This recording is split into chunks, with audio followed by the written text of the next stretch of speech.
안녕하세요. 역사는 히스토리 이야기죠. 역사를 이야기로 풀어보는 이교환의 하이스토리 시간입니다. 얼마 전에 노태우 전 대통령이 세상을 떠났죠. 저는 기자 입장에서 각 언론이 노태우 전 대통령의 죽음을 어떻게 표현할지 눈여겨보았는데요. 어떤 신문들은 사망으로, 또 어떤 신문들은 별세라고 하면서 각양각색의 부흥 기사를 썼더라고요.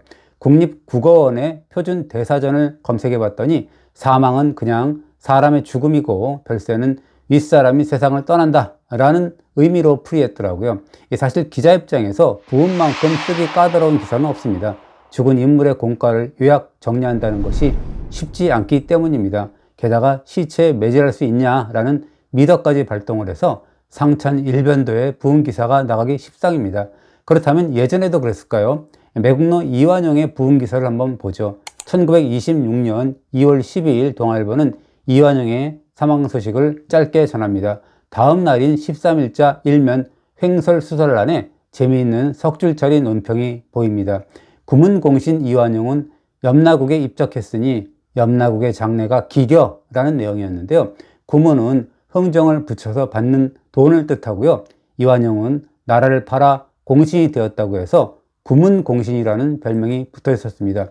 그런 이완용이 염라국에 갔으니까 그 염라국까지 팔아먹을까 걱정된다 라고 비아냥된 겁니다. 그런데 횡설수설란이 실린 그 날짜 일면 톱 기사는 텅 비어 있습니다. 이완용의 부음 논설이 무자비하게 삭제된 채로 발행된 건데요. 삭제된 부음 논설을 살펴보니까 제목이 무슨 낯으로 이 길을 떠나나 였습니다. 그도 붙들려 갔다. 보호순서의 겹겹하수와 금성철벽의 견고한 엄호도 저승차사를 막지 못했다. 누가 팔지 못할 것을 팔아서 능히 누리지 못할 것을 누린 자냐. 어허, 부둥켰던 그 재물은 이제 그만하면 내놓지. 악랄한 이 책벌을 이제부터 영원히 받아야지 라는 내용이었습니다. 1926년 2월이면 일제의 서슬이 18월 때였죠. 그때 기자들은 사관의 입장에서 백성들의 지탄을 받아온 매국노를 포표하는 기사를 쓴 겁니다. 그렇다면 왕조시대의 부흥기사, 즉 졸기를 한번 볼까요? 요동정벌이 좌절된 뒤에 차명을 당한 최영의 졸기를 한번 보겠습니다. 1388년 최영이 참수된 날에 개성 사람들이 상가를 철시했다. 거리에 어린아이와 시골 부녀자 할 것 없이 모두 눈물을 흘렸다. 행인들이 길가에 놓여진 시신을 보고 말에서 내렸다. 도당에서 양식과 피륙 및 종이를 부의했다 라고 썼습니다. 졸기는 이어 최영은 황금보기를 돌같이 하라라는 아버지의 유언에 따라서 식량이 모자랄 정도로 검약, 검소, 강직한 생활을 했다라고도 했습니다. 그러나 단점도 빼놓지 않았습니다. 사람을 멋대로 죽이고 위험을 세우기를 좋아했다라고 꼬집었습니다.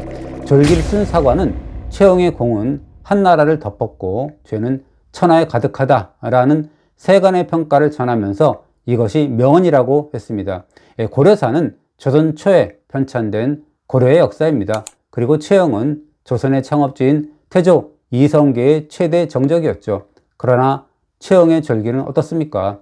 최영의 죽음과 그리고 개성 시내를 뒤덮은 애도의 물결, 그리고 정부 차원의 장례 지원 등을 빠짐없이 기록했습니다. 사명을 당했지만 고려 충신의 이름에 걸맞은 평가를 내렸고 그의 단점까지 빠짐없이 썼습니다. 마지막으로 천철살인의 인물평까지 빼놓지 않았습니다. 최영의 졸기는 부흥기사, 즉 오비추어리의 전범이다 라는 평가를 들을 만합니다. 그렇다면 재상의 전범이라는 황희의 졸기는 어떨까요? 1452년 2월 8일 문종실록에 나오는 황희 졸기를 한번 봅시다. 관우 침중하여 재상의 식견과 도량이 있었다. 집을 다스림에도 검소하고 사람들이 어진 재상이다 라고 우러러봤다 라고 했습니다. 게다가 졸기의 기자는 황희의 홍한 백발을 바라보면 마치 신성 같았다 라고 존경에 마지 않았습니다. 그러나 이내에 재가의 단점이 있었으며 잘못 청렴하지 못했다 라는 비난이 있었다 라는 반전의 내용을 전합니다. 이렇게 전합니다. 황희는 처남들의 범법행위를 감추었고 죄를 지어 몰수된 아들의 과전을 내 과전으로 바꿔달라 라는 청탁글을 올리기도 했다. 또 서자로 삼은 황중생이 죽을 죄를 짓자 내 아들이 아니다 라고 하면서 황중생의 성을 조시라 했다 라고 썼습니다. 황희가 누굽니까? 황희는 태종과 세종이 대를 이어서 무한 신뢰했던 재상이죠. 한때 탄핵을 받았던 황희가 사직을 청하니까 세종이 이런 말을 했습니다.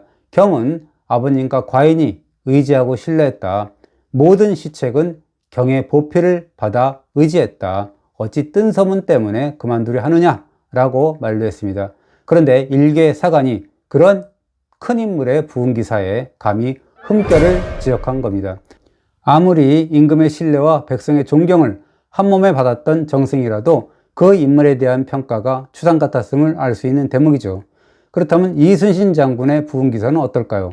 선조실록의 사관은 좌정승 이덕형이 노량해전의 정가를 보고하는 자리에서 장군의 최후를 생생한 필치로 전합니다. 몸소 외적에게 활을 쏘다가 외적의 탄환에 가슴에 맞아 쓰러졌다. 이순신의 아들이 울려고 하자 군사들이 당황했다.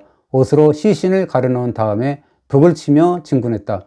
모든 군사들이 이순신은 죽지 않았다라고 여겨 용기를 내어 공격했다. 외적이 마침내 대패하니 사람들은 죽은 순신이 산 외적을 물리쳤다라고 했다. 라고 기록했습니다. 졸기 기자는 그러면서 이순신의 재능을 100% 쓰지 못한 조정의 무능을 꼬집었습니다. 전쟁 중에 조정이 사람을 잘못 써서 이순신이 그 재능을 다 펴지 못한 것이 참으로 애석하다. 애석하도다. 라고 썼습니다. 그렇다면 퇴계 이황의 졸기를 한번 볼까요?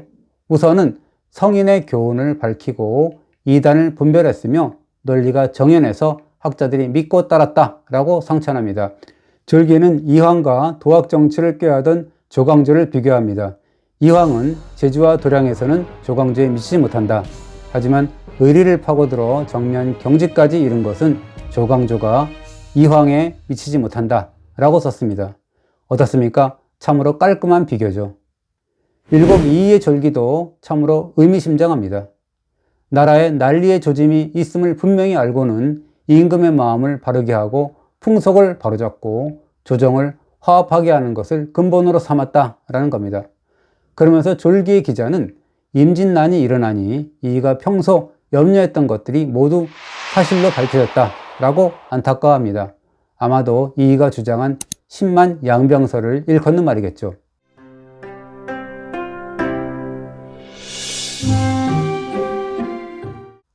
송강 정철의 졸기 역시 의미심장합니다. 선조실록의 졸기와 그것을 수정한 선조 수정실록의 졸기가 완전히 상반됩니다. 선조실록에 나오는 정철의 부흥기사를 한번 봅시다. 정철은 성품이 편협되고 말이 명령되고 농담과 해악을 좋아했으므로 원망을 자초했다. 죽을 때까지 비방이 끊이지 않았다. 라고 썼습니다. 부정적인 이야기 일색이죠. 그런데 선조 수정실록 1593년 12월 1일자를 한번 봅시다. 한때 정철을 소인으로 여긴 그런 여론이 있었다. 그러나 그를 권간과 적신으로 지목하는 것은 문제가 있다. 정철이 겨우 1년 정도 정승절에 있었는데 그 시간에 무슨 권세를 부렸겠는가? 라고 썼습니다. 그러면서 술에 취하면 사람을 면전에서 꾸짖고 다른 당의 원수를 다 체포했으니 그것이 공격 대상이 됐다. 정철은 그저 강호 살림에 있었다면 좋았을 텐데 라고 변명을 해줍니다. 정철이 누굽니까? 지방관찰사를 돌면서 관동별곡과 성산별곡, 삼미인곡과 송미인곡 등을 지은 가사문학의 대가죠. 하지만 서인의 영수가 되어서 동인 세력을 축출하는 데 앞장섰습니다. 선조 수정실록의 기자는 정철이 몸에 맞지 않는 정치에 몸담지 말고 속세를 떠나서 음풍농을 했다면 더 좋았을 것이다 라고 아쉬워한 겁니다.